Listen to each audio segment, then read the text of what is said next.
हिंदुस्तान में एक मांग है, रोहिंग्याओं को बाहर करो। 3 लोगों को गिरफ्तार किया गया पत्थरबाजी में। इसी कैंप से 3 लड़का है। जो भी रोहिंग्या हैं, जो भी बाहर से आए हुए लोग हैं, वो हिंदुस्तान पे बोझ है। और हिंदुस्तान में आज आप लोगों ने झंडा वंडा लहराया, तिरंगा विरंगा मुझे किसी घर में दिखा नहीं। आप जिस मुल्क में हो, लोग आपसे पूछ रहे हैं, आप उसी मुल्क पे पत्थरबाजी करोगे। ममता बनर्जी जैसी नेता जिस चीज की जिम्मेदार हैं, उसका सबसे बड़ा सबूत आज आपको दिखाने जा रहे हैं। हिंदुस्तान की सुरक्षा को लेकर जो खिलवाड़ बंगाल से लेकर आसाम के रास्ते किया जाता है, आपको वो वजह दिखाने वाले हैं। आपको दिखाने वाले हैं कि मेवात में दंगे के बाद जिस झुग्गी झोपड़ी से 3 लोगों को गिरफ्तार किया गया, उसकी सही कहानी क्या है। ये रोहिंग्याओं का इलाका है। तस्वीर पहले आप देख लीजिए। ये लोग 2012 में हरियाणा दिल्ली आए, दिल्ली से मेवात आए और मेवात से गांव में आए, और उस गांव में जो सरकारी ज़मीन थी, उस ज़मीन पे इन लोगों ने अपनी ऐसी ही झुग्गियाँ बना ली। अब लगभग 70 परिवार यहाँ पर रहते हैं। तस्वीर आपके सामने है। यहाँ पे लाइट की सुविधा है, पानी भी जुगाड़ से मिल जाता है, लेकिन हिंदुस्तान की सुरक्षा का सवाल शायद ख़त्म नहीं होता। एक हिंदुस्तान ऐसा है जहाँ पूरे घरों में मनाया जाता है स्वतंत्रता दिवस, क्रांतिवीरों को याद किया जाता है, लेकिन हिंदुस्तान का ये हिस्सा न तो 15 अगस्त मनाता है, न 26 जनवरी जानता है, न क्रांतिवीरों की कहानी सुनना चाहता है, न ही हिंदुस्तान की गाथा जानता है, क्योंकि ये विदेशी लोग हैं और यही वो रोहिंग्याएं हैं जिनकी बात हिंदुस्तान में चल रही है। हमारे साथ बहुत से लोग हैं, बातचीत करेंगे और इनके पहलू को भी समझेंगे, इनका दर्द क्या है। लेकिन फिलहाल तो हिंदुस्तान में एक मांग है, रोहिंग्याओं को बाहर करो। सर हम लोग जो है यहाँ पे आके कुछ नहीं कर रहा, बस अपनी ज़िंदगी को जो है सुकूनता अपनी ज़िंदगी बचा रहे, अपने बीवी बच्चों को ज़िंदगी बचा रहे, और कोई कुछ नहीं है। भाई साहब, लोग कह रहे हैं कि आप अपनी ज़िंदगी तो बचा ले रहे हो, लेकिन हिंदुस्तानियों की ज़िंदगी खतरे में डाल दे रहे हो। सर हिंदुस्तानियों का ज़िंदगी में हम खतरा क्यों डालेंगे, क्योंकि हम जो यहाँ 2012 से रह रहे हैं, ये मेवात एरिया में है। यहाँ पे हिंदू भी है, मुस्लिम भी है, सिख भी है। जो यहाँ मेवात एरिया में जो कम्युनिटी है, 3 कम्युनिटी के लोग जो है यहाँ पे रह रहे हैं, उसमें जो हम 2012 से रह रहे हैं, लेकिन सबसे मिलजुल के रह रहे हैं, सबसे मिलजुल के रह रहे हैं। क्योंकि यहाँ तो मुस्लिम जो लोग हैं वो हमारी, जो मुस्लिम लोग हैं वो तो हमारे पक्ष में बोलेंगे, क्योंकि आज 2012 से यहाँ पे रह रहे हैं मेवात में। किसी हिंदू भाइयों से, किसी सिखों से, हमारी वजह से किसी को परेशानी नहीं होना पड़ा आज तक। हम सबसे, क्योंकि हम जो है हिंदुओं के घर में जाके काम धंधा। 3 लोगों को गिरफ्तार किया गया पत्थरबाजी में। वो लोग पत्थर मार रहे थे हिंदुओं पे। बिल्कुल सरासर गलत बात है सर। ये जो 4 लोगों को, हमारे जो 4 है, 3 नहीं है, 4 इस झुग्गी से 3 है, एक दूसरी झुग्गी से एक है। इसी कैंप से 3 लड़का है, तीनों को जो उठाया बिल्कुल नाजायज़ है। जो नए बच्चों की जो पौध है, वो इनका जन्म तो हिंदुस्तानी है, लेकिन दिल इनका वही म्यांमार वाला है। ये पूरी तरह से रोहिंग्या हैं और इनको अगर वापस जाने का कभी मौका मिला तो ये वापस जाएंगे। ये जो जनसंख्या है लगातार बढ़ रही है। अजीत डोभाल हो या फिर अमित शाह हो या फिर नरेंद्र मोदी हो या फिर उनसे भी खतरनाक योगी आदित्यनाथ हो, कह रहे हैं कि जल्द से जल्द आप लोगों को देश से बाहर कर देंगे। सर हम भी वही चाह रहे हैं कि हिंदुस्तान गवर्नमेंट जो है यहाँ पे एक ऐसा बात है, जो हिंदुस्तान जो देश है, इसमें सबके लिए आज़ादी है, पंछियों के लिए, चिड़िया के लिए। बाहरी लोगों के लिए आज़ादी नहीं है।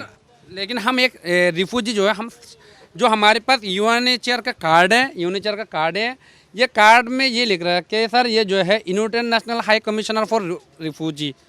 लेकिन जब हमें ये कार्ड दिया गया है, लेकिन ये तो बस यूएनएचआर जो है अपनी तरफ से नहीं है, ये इंडियन गवर्नमेंट के साथ में एग्रीमेंट करके जो हमें ये शरणार्थी जो कार्ड है हमारे पास। ये बताओ, अगर वो आप लोग रिफ्यूजी हो, ये जो कार्ड आपके कार्ड पे रिफ्यूजी लिखा है, जियाबुल आलम आपका नाम है, मोहम्मद यूसुफ आपके पिता का नाम है, 1990 में आपकी पैदाइशी है, ये इनका कार्ड है। इसी कार्ड के दम पे हिंदुस्तान के भीतर ये लोग रहते हैं।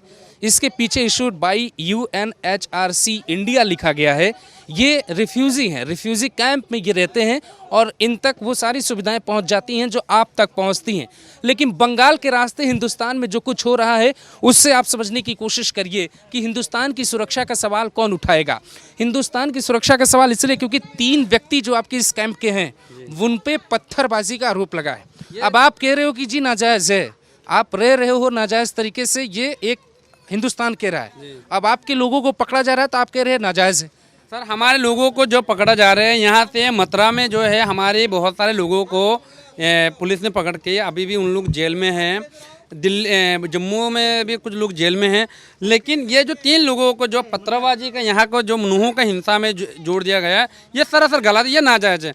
क्योंकि हमारे जो 3 लड़के मथुरा में जो बुलडोजर चला वो आपके लोग थे? जी वो हमारे रोहिंग्या 40-40 लाख का घर बना रखा तो उन लोगों ने सरकारी जमीन पे कब्जा करके। सिर्फ जुग्गिया है हमारी, जितनी हमारी जुग्गिया है 20-25 जुग्गिया है, हमारे कोई बिल्डिंग नहीं है। आप देखिए यहाँ पे जहाँ जहाँ पे रोहिंग्या है, किसी के जुग्गियों में एक ईंट भी नहीं देखेंगे आप, एक चादर भी नहीं देखेंगे। सिर्फ ओनली बेम्बो का जो पन्नी में है, पन्नी के नीचे रह रहे हैं हम। कोई बिल्डिंग वगैरह जो है हमारी नहीं है, सिर्फ जुग्गिया है। हम जुग्गियों में रह रहे हैं पन्नी के नीचे, क्योंकि यहाँ सरकार से अलाउड नहीं है कि आप लोग ये, हम जो है जुग्गी में रह रहे हैं।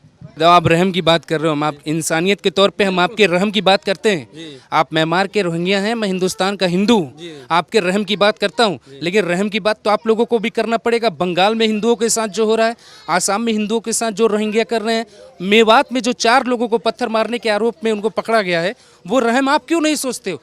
आप जिस मुल्क में हो, लोग आपसे पूछ रहे हैं, आप उसी मुल्क पे पत्थरबाजी करोगे? सर नंबर 1 ये तो है, बंगाल में कोई रोहिंग्या नहीं है।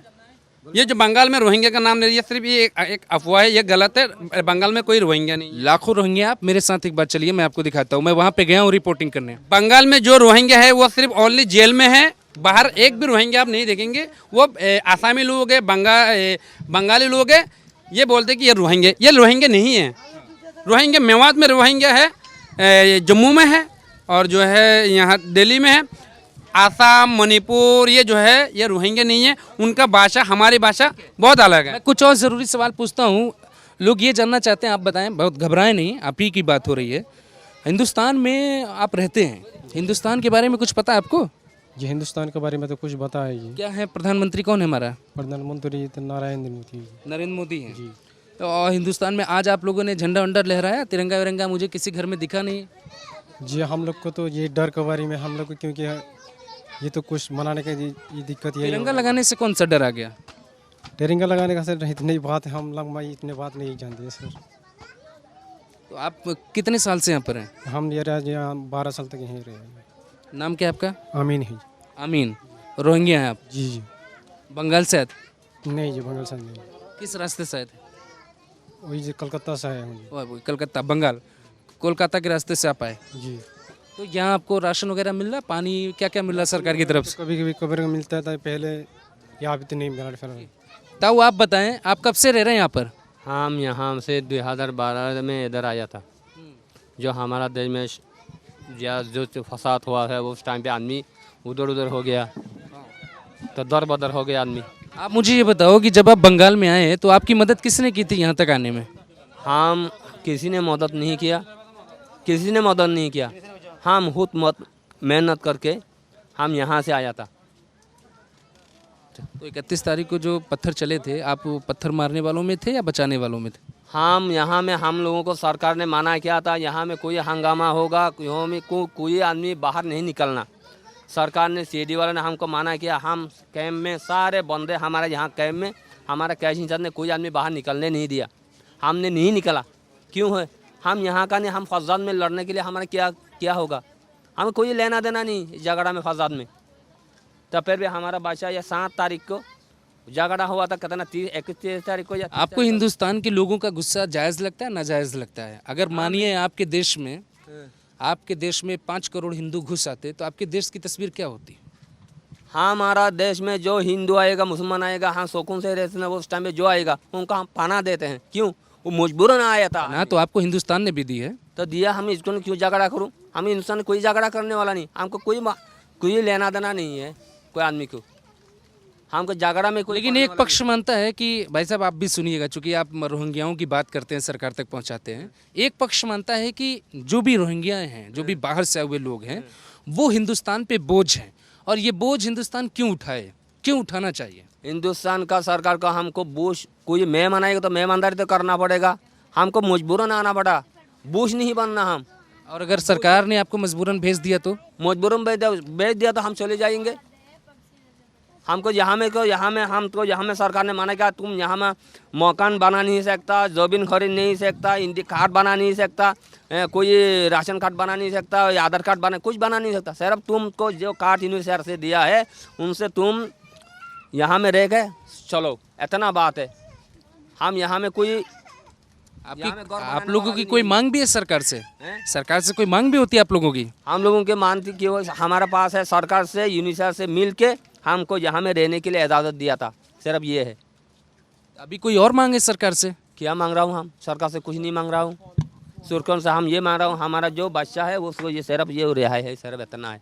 हमारा बच्चा दंगा फसाद ये जो बच्चे जो बड़े हो जाएंगे, ये सब बच्चे हो जाएंगे, जो भी नाम होगा, सलमान, शाहरुख, अरबाज, हफीज़, तो जब ये हो जाएंगे, ये पढ़ाई लिखाई तो करते नहीं, करेंगे क्या फिर बड़े होकर? तो पढ़ा लिखा तो यहाँ में हमारा वहाँ में भी पढ़ाई करेंगे, यहाँ में भी सर यूनिसेफ से मिल के स्कूल भी दिया है, स्कूल में तो दिया है यूनिसेफ से, सरकार से मिल के सरकारी स्कूल में तो पढ़ाई हो रहा है अभी बच्चा का, सरकारी स्कूल में पढ़ाई हो रहा है। बंगाल में बहुत बुरे हालात कर रखे रोहिंग्याओं ने, और इस बात से देश में बहुत गुस्सा है।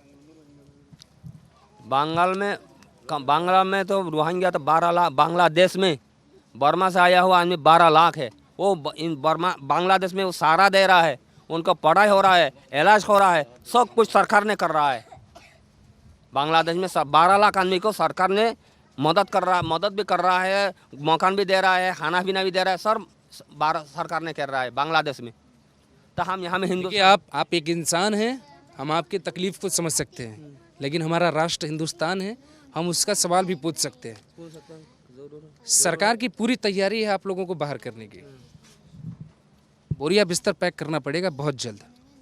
तो यार हो तो सरकार ने हमको जिस तरह हमारे बर्मा में देश में मिल के जिस तरह हमारा सरकार से बात करके हमको दिया हो तो हम चले जाएंगे। यहाँ से लेकर वहाँ तक ये पूरा कैंप है। 70 से ज़्यादा यहाँ पर अब मकान है, और एक जो व्यक्ति 2012 में आया था, उस व्यक्ति को 2012 में जो एक व्यक्ति यहाँ पर आया था, अब उसकी 4 संतानें या 6 संतानें हो चुकी। सरकार इस बात पे बहुत गंभीर है कि राष्ट्रीय सुरक्षा कैसे बेहतर की जाए। आप देखिए कैसे ये लोग रहते हैं। ये जो बांस है, जो बांस की एक झोपड़ी बनाई हुई है, और कुछ गत्ते, कुछ कॉटन की मदद से इन्होंने कुछ कवर करने की कोशिश की है। अंदर अंधेरा है, और अभी हम कैमरे में लाइट लेकर नहीं आए हैं, हम आपको दिखाने की कोशिश करते हैं कि ये लोग अंदर कैसे रहते हैं। ये तस्वीर है, ये इनका दूसरा कमरा आप कह सकते हैं, ये दूसरा कमरा कह सकते हैं। यहाँ पर देखिए कुछ ज़्यादा ख़ास व्यवस्था आपको दिखाई नहीं देगी, ख़ास व्यवस्था नहीं है। कुछ एक सामान मिल जाएंगे, कुछ कपड़े लत्ते मिल जाएंगे। और अब इनका बेडरूम देख लीजिए आप, बेडरूम कैसा होता है, जहाँ बच्चे के लिए झूले का बाकायदा इंतज़ाम है, और ये अपनी दुआ कर रहे हैं। तो ये तस्वीर है रोहिंग्याओं की, जिनको आप देश से बाहर करना चाहते हैं, जिन पे पूरी बहस चल रही है। बंगाल से लेकर उत्तर प्रदेश तक और आसाम से लेकर मेवात तक जिन रोहिंग्याओं को हिंदुस्तानी विरोधी कहा जा रहा है, वो इस तरीके से यहाँ पर रहते हैं, और इनको बाहर करने के लिए बार बार मांग की जा रही। सरकार बार बार ये कह रही है कि इनको जो है बाहर कर दिया जाए। और मेवात दंगे के बाद रोहिंग्याओं का जो आरोप, उन पे जो आरोप लगे हैं, वो बेहद गंभीर है। सवाल ये है कि है कौन गलत? हमने जो तीखे सवाल पूछे उसका सारा जवाब आपको मिल गया, लेकिन कुछ सवाल ऐसे भी हैं जिसका जवाब सरकार को तलाशना पड़ेगा। ममता बनर्जी जैसे नेताओं को ये समझना पड़ेगा कि जब लोग कोई दूसरे देश से किसी देश में जाते हैं, तो न सिर्फ उस देश की समस्या बढ़ती है, बल्कि उन बेघर लोगों के लिए जीना मुश्किल हो जाता है। लेकिन ममता बनर्जी जैसे नेताओं को वोट के लिए और कुछ दिखाई नहीं देता। रोहिंग्याओं की ये बस्ती, आप इसकी ये कहानी, सच्चाई आपको कैसी लगी, कमेंट में ज़रूर बताइएगा। कैमरा पर्सन अनिकेत के साथ मैं अभिषेक शांडिल, ग्लोबल भारत टीवी, मेवात।